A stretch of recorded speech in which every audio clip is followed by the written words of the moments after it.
نحمده ونصلي على رسوله الكريم أما بعد أعوذ بالله من الشيطان الرجيم بسم الله الرحمن الرحيم إن الله لا يهدي من هو كاذب كفار صدق الله العلي العظيم۔ آج ہماری گفتگو کا موضوع کہ انسان اپنی گفتگو میں حالت مذاق میں لوگوں کو ہنسانے کے لیے جھوٹ بولتا ہے تو یہ کیسا ہے؟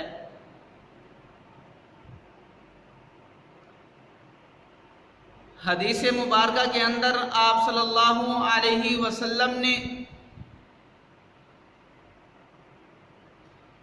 اس جھوٹ کے بارے میں فرمایا کہ جو لوگوں کو ہنسانے کے لیے ہنسی مذاق کے طور پر جو جھوٹ بولتا ہے تو آپ صلی اللہ علیہ وسلم نے فرمایا کہ اس کے لیے ہلاکت ہے۔ اور حدیث مبارکہ کے اندر آپ صلی اللہ علیہ وسلم نے جو لوگوں کے ہنسانے کے لیے جو جھوٹ بولتا ہے اس کو بدترین جھوٹ کی قسم کہا ہے۔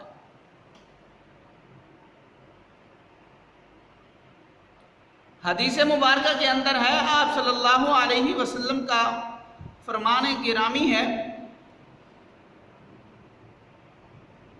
آپ صلی اللہ علیہ وسلم فرماتے ہیں کہ جب صبح ہوتی ہے، سورج طلوع ہوتا ہے،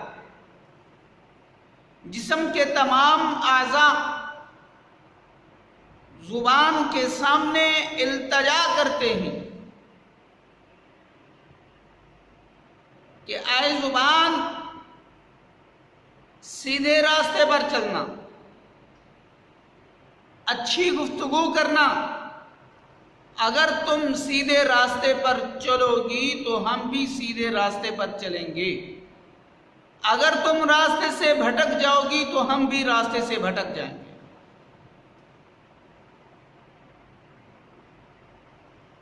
اور دوسری حدیث مبارکہ کے اندر آپ صلی اللہ علیہ وسلم سے سوال کیا گیا کہ مسلمان مومن آدمی بزدل ہو سکتا ہے؟ تو آپ صلی اللہ علیہ وسلم نے فرمایا کہ ہاں، مسلمان بزدل ہو سکتا ہے۔ پھر سوال کیا گیا کہ مسلمان بخیل ہو سکتا ہے کہ اپنے مال کو اللہ کے راستے میں خرچ نہ کرے؟ تو آپ صلی اللہ علیہ وسلم نے ارشاد فرمایا کہ ہاں، مسلمان بخیل بھی ہو سکتا ہے۔ تو پھر سوال کیا گیا کہ اے اللہ کے نبی، کیا مسلمان جھوٹ بول سکتا ہے؟ تو آپ صلی اللہ علیہ وسلم نے فرمایا کہ مسلمان اور جھوٹ یہ دو چیزیں کبھی جمع نہیں ہو سکتی۔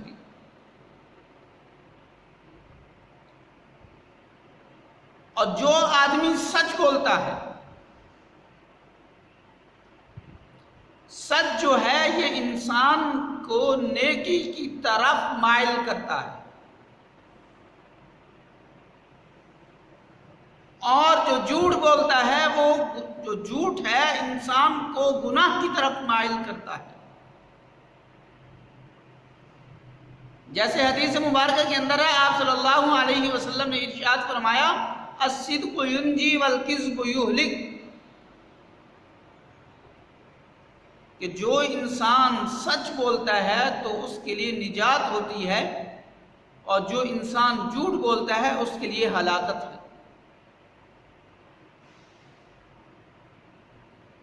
حضرت معاذ رضی اللہ تعالی عنہ سے آپ صلی اللہ علیہ وسلم نے ارشاد فرمایا کہ اے معاذ، میں آپ کو پورے دین کا خلاصہ بتلاؤں؟ تو حضرت معاذ رضی اللہ تعالی عنہ نے عرض کی اے اللہ کے نبی، مجھے ضرور خلاصہ بتلائیے۔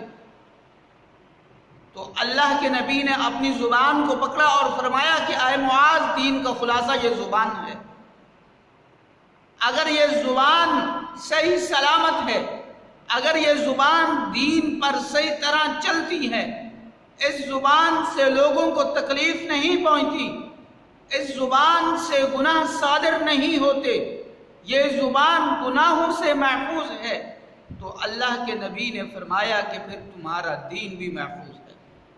زبان محفوظ تو تمہارا دین بھی محفوظ۔ اور اگر یہ زبان غلط راستے پر چلتی ہے، اگر یہ زبان گناہوں میں مبتلا ہوتی ہے، یہ زبان سیدھے راستے سے بھٹک جاتی ہے، تو اللہ کے نبی نے فرمایا کہ اگر اس زبان سے گناہ ہوتے ہیں تو پھر تمہارا دین بھی محفوظ نہیں۔ تو ہمیں بھی چاہیے کہ ہم اپنی اس زبان کو صحیح استعمال کریں، ہماری اس زبان سے گناہ صادر نہ ہوں، بلکہ ہم اس زبان سے نیک اعمال کرنے والے بن جائیں، ہم اس زبان سے اچھی گفتگو کرنے والے بن جائیں۔ اور جب ہماری زبان محفوظ ہوگی تو ہمارا دین بھی محفوظ ہوگا۔ اگر ہماری زبان اچھے اعمال کرے گی تو باقی ہمارے اعضاء جو ہیں وہ بھی اچھے اعمال کریں گے۔ تو دعا ہے کہ جو کچھ کہا ہے اللہ ہم سب کو صحیح معنی میں اس پر عمل کرنے کی توفیق عطا فرمائے۔ وما علینا الا البلاغ المبین۔